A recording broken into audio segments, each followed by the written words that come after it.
not here to make another film about the Troubles. There have been enough of those. I'm here because Ulster is a kind of mirror in which you can see reflected images of Britishness which alarm and disturb mainland Britain. Because the British don't like to think of themselves as a nationalistic people. Patriotic perhaps, but not nationalistic. But here in Protestant Belfast, in the loyalist sections of the community, I've come across a nationalism as fierce as anything I've run into on my journeys. And it's a British nationalism.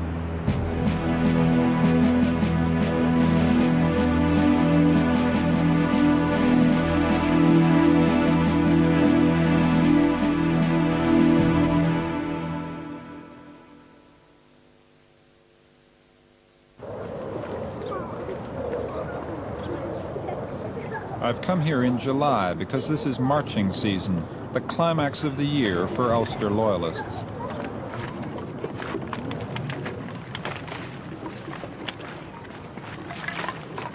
The boys of Severn Street in East Belfast are building a bonfire for the 12th of July. Protestant paramilitaries stare benevolently down from the walls.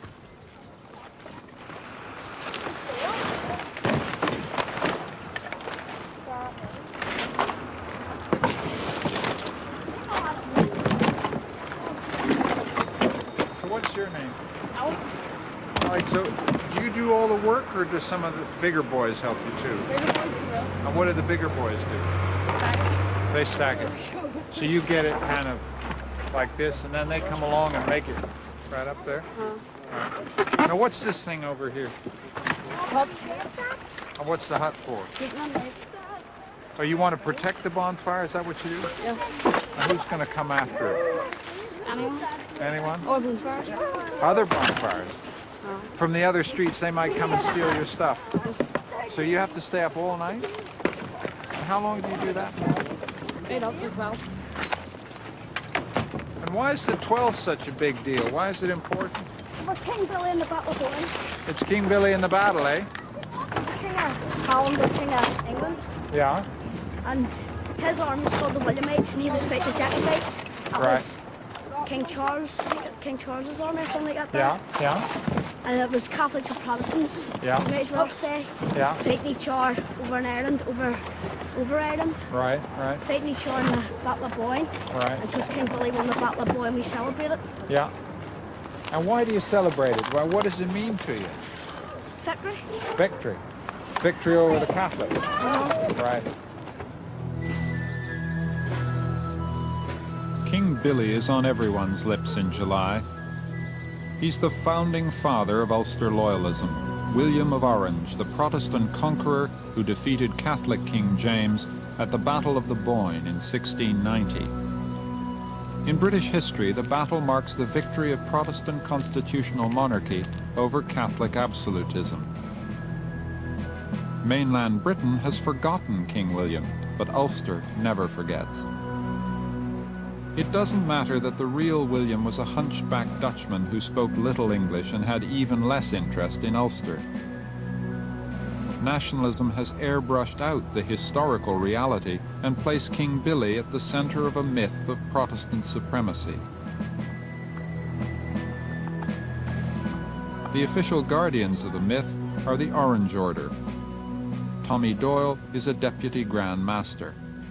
Tommy, now the most important thing about an Orangeman is his sash. First of all, why is it orange? It stands back in the House of Orange.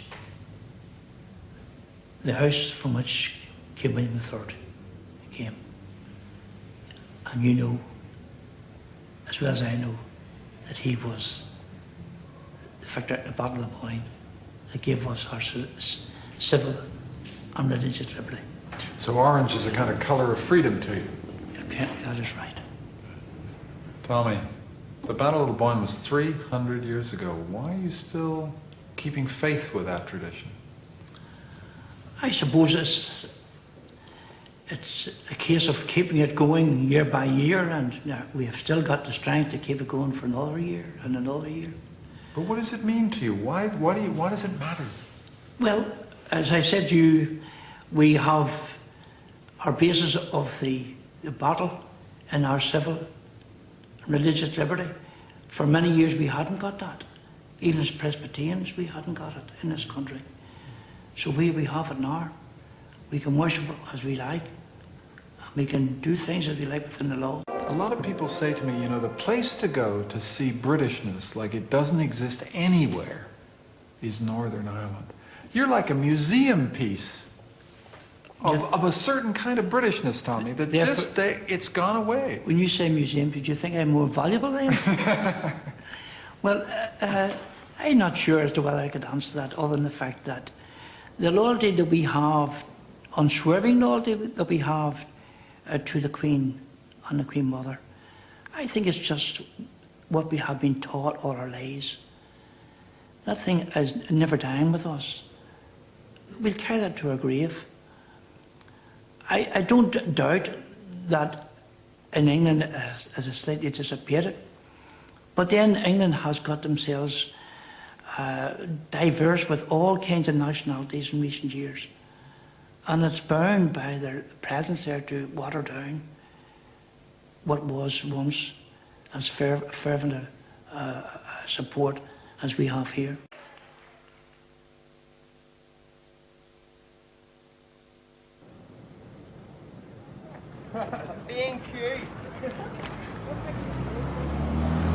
Rathcoole in North Belfast is the second largest housing estate in Europe.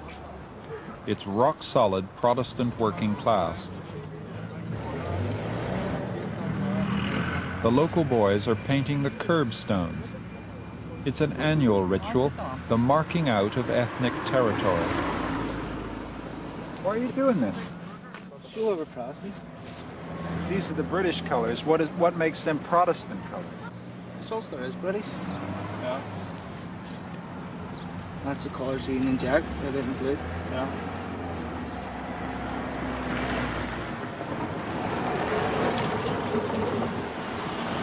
They don't do this on the mainland, though.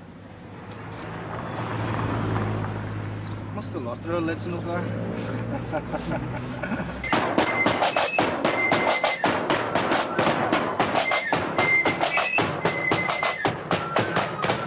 The British have forgot themselves that they're British. We try to remind them. All right. Why have they forgot that they're British? Why do you think that? They don't have any celebrations like we do over here. Yeah. They ought to be painting their curbs. Having palm parades, Yeah. carrying the Union Jack. The boys are members of the White Abbey Protestant Marching Band. Every day between now and the 12th, they're out rehearsing for the big day.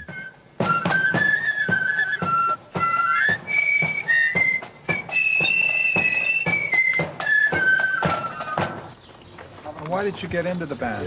Why did you want to get into it? I don't really know. It's good to be in a band. Yeah. Why is it good to be in a band? Because you go in the band, and you go out in the 12. That's, you don't care about any other place. Well, you do care about the other place, like, but the 12's the prove to do. Yeah. Because you get a real buzz in it with everybody watching you. Here. You get a buzz. Yep.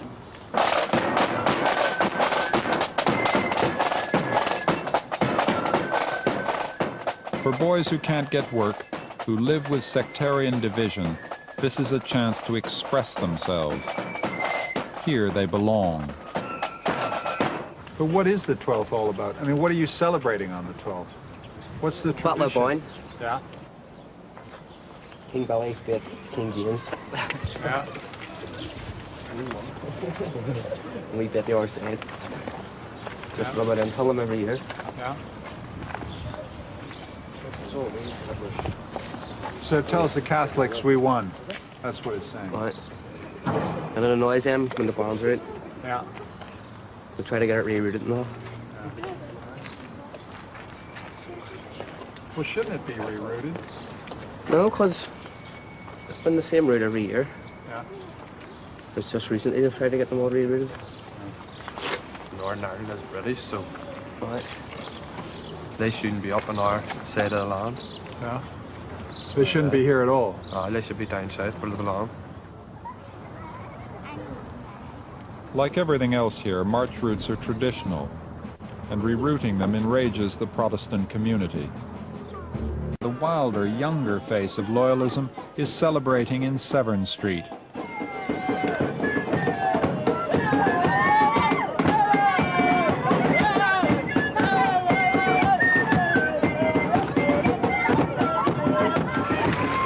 The bonfire is ready. On top flies the Irish tricolour, awaiting the flames. We live in a land where our actions are free. You and I can choose to go where we please, to do what we want, and to choose for ourselves how we will spend our time. But I must add this, friends, you can be a citizen of a free country and yet still be a slave. As the Bible puts it, a slave of sin. You can have all these temporal blessings and yet be captive to the devil.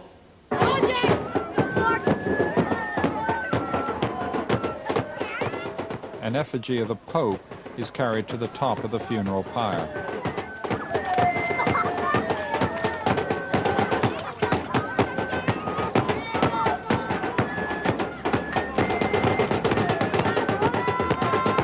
Fellow Protestant, be watchful against the insidious advances of popish error and despotism.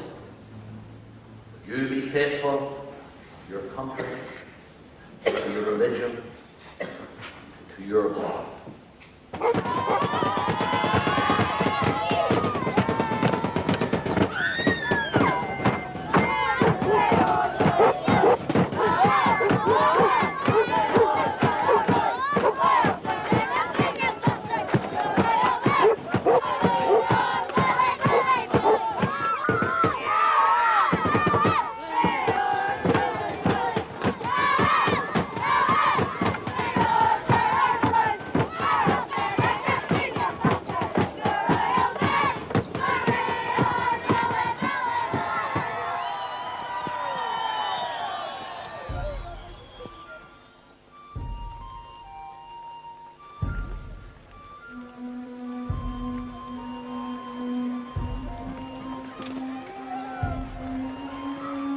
At midnight, the bonfire ignites. The 12th is finally here.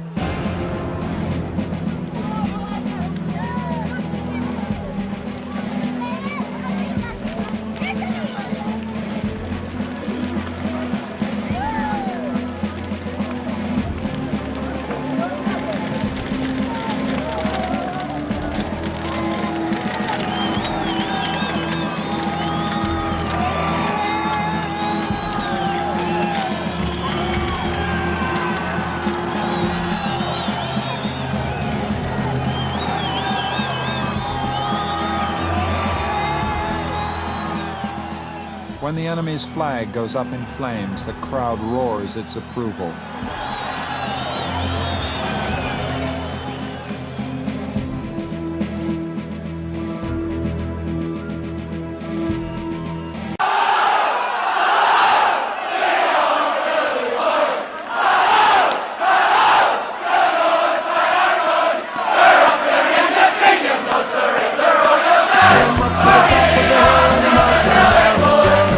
Almost feel the heat of this 11th night bonfire, one of hundreds set ablaze across Northern Ireland every year. And loyalist hate figures have often adorned the bonfires. In the past it was Sinn Féin. But this year in East Belfast some fires had Polish flags on them, and another had a Polish election candidate. Poles are angry at the burning of their flag. Another issue to be addressed perhaps in future years is the burning of another flag. I took a drive around Newton Abbey and Belfast on the 11th night, and the Irish national flag was on top of every bonfire that I saw. Dan Stanton, BBC Newsline, East Belfast. In a small loyalist enclave nestled between Catholic neighbourhoods and the Falls Road, we came across a throng of kids stacking pallets for the evening's pre-July 12th bonfire. Identifying himself as a former UVF prisoner, Alistair negotiated our entry into the area. It's a commemoration of the Battle of Boyne in 1690. King William defeating King James. So they would lit beacons all along the way to send a message. So it's just a celebration of that. It's also very symbolic in terms of identity. And as you can see, the flags that they're burning is the flags of the Republic of Ireland, which is seen as the enemy or foreign state. You guys aren't going to burn that one, are you? Oh, no way. You're going to burn that one, right? We make good one. Who's this guy? Mosky. Look, fire starter. What's on his head? Penis. Yeah. Why does he have a penis on his head? He's a wank dog? Yeah, yeah. Fuck a pope. Fuck a pope? You don't like the pope? Have you seen the sign CIRA? Here, get down. Pope's a dick. All right, there we go. For all the Americans out there, what's the celebration? Explain it to us. I don't know. Bit of fun. The kids over here are sort of impregnated with all these phrases. When you ask them a little more about them, they don't seem to know what they're talking about. But they do hate the IRA. They hate Fenians. One kid said, don't use Fenian because it's too nice. Call them Tigs. And they really, really cannot stand Catholics. And the strange thing about it is on every side that you see here, and even right behind us, are Catholic neighborhoods, and they have a sort of weird siege mentality.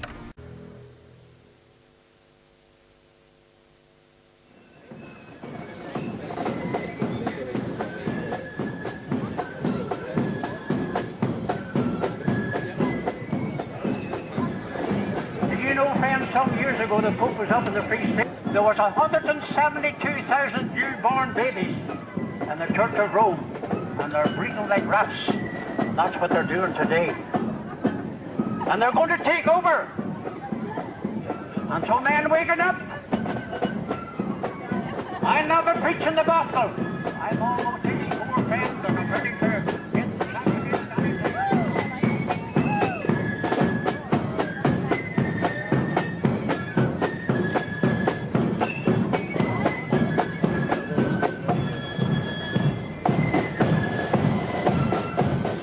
There's a form of belonging here more ritualized than any I've seen on my travels. I feel like an archaeologist uncovering layer after layer of forgotten British history. As an expatriate, I've always been envious of belonging, to have roots, know your history, have a sense of destiny. These are attractive.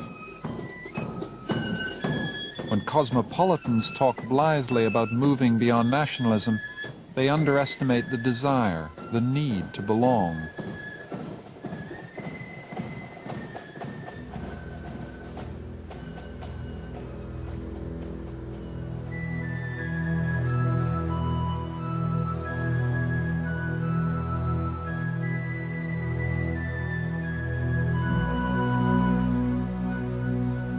But there's also something sad here. The people wave their flags and bang their drums, but deep down they fear that time is running out. They fear the day when Catholics become a majority in Northern Ireland and Protestants cease to be masters in their own house. They fear the day the British government decides enough is enough and pulls out.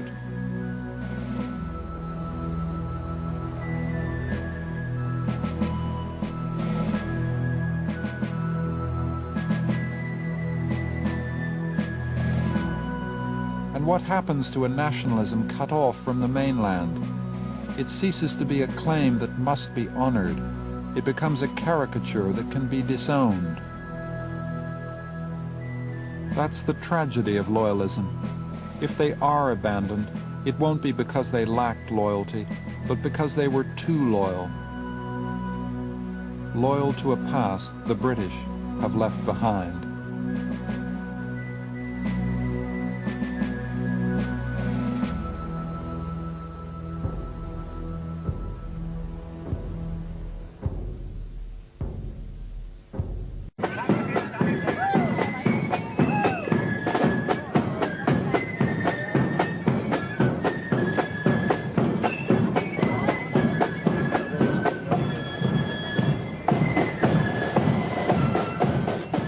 There's a form of belonging here more ritualized than any I've seen on my travels. I feel like an archaeologist uncovering layer after layer of forgotten British history. As an expatriate, I've always been envious of belonging, to have roots, know your history, have a sense of destiny. These are attractive. When cosmopolitans talk blithely about moving beyond nationalism, they underestimate the desire, the need to belong.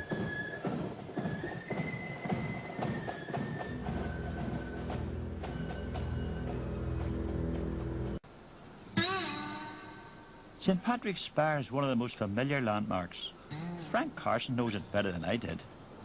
Well, this is probably one of the parts of town which I spent my entire childhood going to the school, just on the corner there. Next door it was a Christian Brothers school. Upstairs was a girls' school where my lifelong sweetheart, whom I married 41 years ago. And it just seems like yesterday. You know what a bloody awful day yesterday was. And I went to the school at the corner there, the public elementary school. And I always remember the headmaster, a man called Tracy, and he used to say to me, Carson, you're nothing but a showman. Now what he meant was I was a show-off, yes, but not a show. Then later when I went on the stage, he said to me, didn't I always tell you you're going to be a showman? Then, of course, I was christened and confirmed and made my first Holy Communion and was married just here in St. Patrick's Church. And I remember when coming down, the Orange Men used to come down here, I remember on the 12th of July, and as soon as they get to St. Patrick's, the lamb begs and the drum, boom, boom, so you couldn't hear the priest.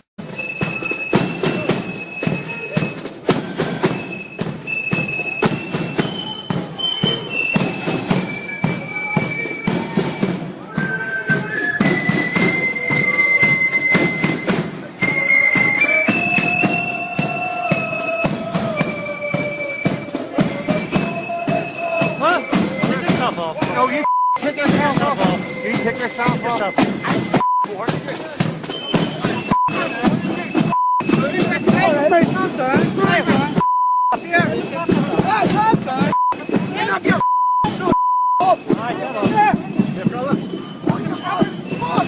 The final destination for the march is a large field outside Belfast.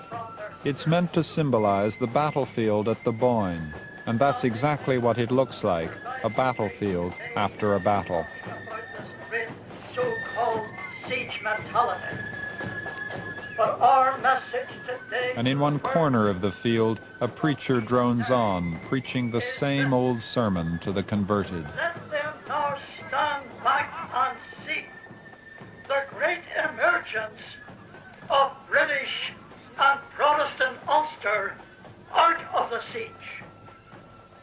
By the grace of God, the great escape is now underway. That is the message. Belfast is the city and Ulster is the province which refuse to die. Protestants are the people who can make Ulster great and also bring true greatness back to Britain again, the greatness which Britain has so sadly lost. Amen.